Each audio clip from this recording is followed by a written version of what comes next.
ServiceNation Summit for bringing us together for this very important event. Yesterday, Americans marked the 7th year since the September 11th attacks. This solemn anniversary brought back many memories for all of us, but one particularly stands out in my mind. It was the first Sunday after the attacks, and the reading in church was from Psalm 27. I believe I shall see the goodness of the Lord in the land of the living. And I believe that's what we saw in the weeks and the months that followed this stunning tragedy.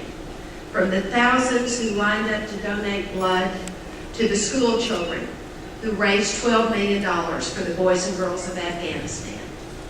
We see this same goodness here in the people who have gathered to serve others.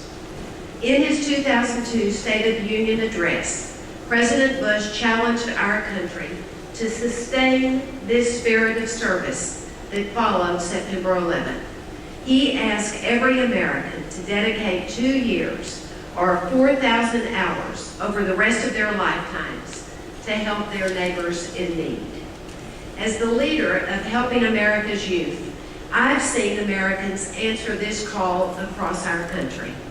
I've met violence interrupters at Ceasefire Chicago, lawyers turned coaches at Think Detroit, and countless others who are just a few of America's 61 million volunteers. Americans can do more. Over the past 7 years, we've laid a strong foundation to increase these efforts. USA Freedom Corps was established to oversee federal volunteer initiatives and to help link Americans to new chances for service. Its website, volunteer.gov, provides a database of 4 million service opportunities, from repairing houses to staffing crisis hotlines.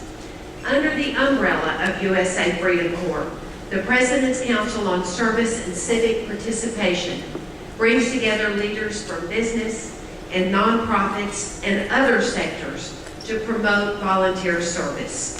Some of the members of the President's Council on Service and Civic Participation are here with us today. In February, the President's Council launched a new campaign with an ambitious goal, and that is generating $1 billion of pro bono service from skilled professionals. Corporate partners in this pro bono challenge encourage their employees to donate time and skill to help build a capacity of nonprofits. On Monday, President Bush announced that IBM has joined this challenge, committing their staff to $250 million worth of service.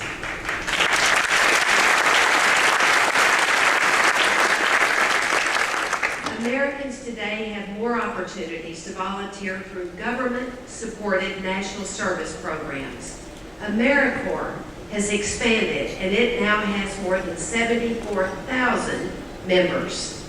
The Peace Corps has opened or reopened programs in 13 additional countries, bringing the total number of countries served to 74, and the number of Peace Corps volunteers at a 37-year high.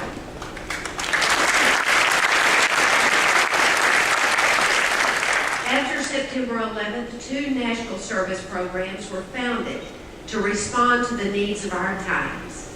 This year, Volunteers for Prosperity mobilized more than 43,000 doctors, teachers, engineers, and other skilled Americans to share their expertise in the developing world. Here at home, Citizen Corps is marshaling nearly 1 million volunteers for disaster preparedness and response. Most Americans find their volunteer opportunities through their faith congregations.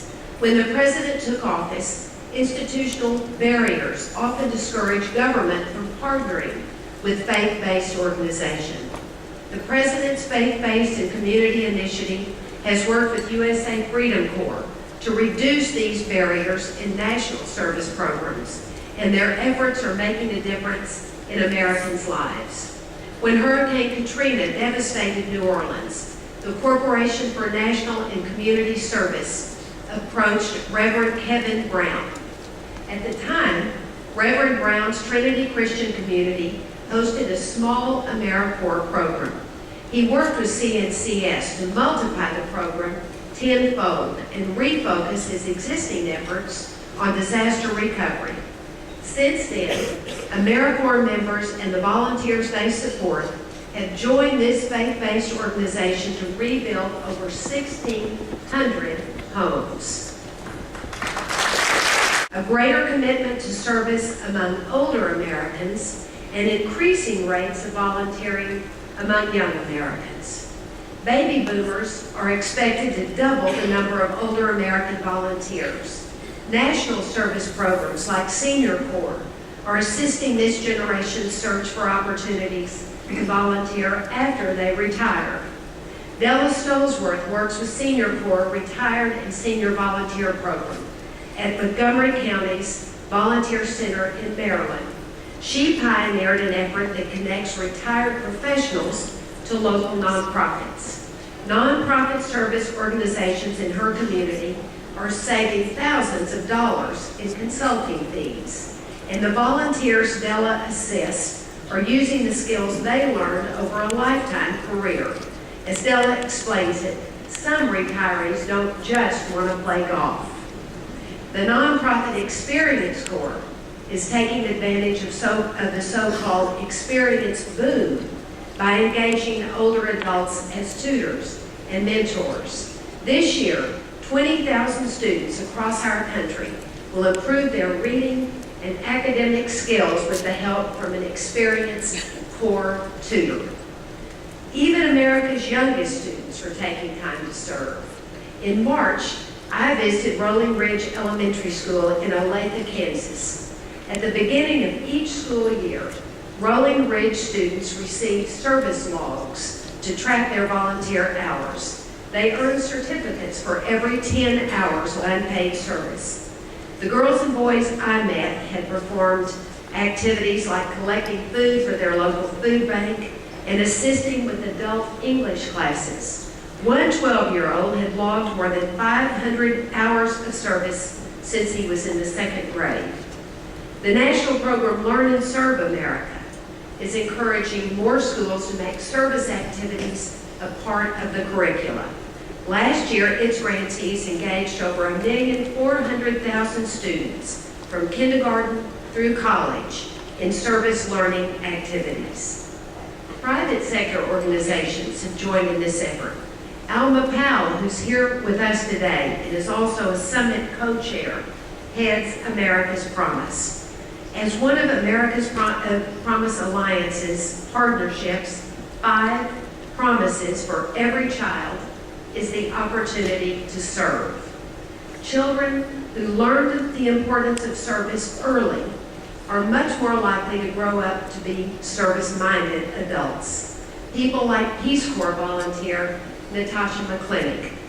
At the age of 28, Natasha spent 2 years assisting village leaders in Thailand. She then volunteered for a second 6-month tour in Jamaica. There she helped community leaders maintain a new water system.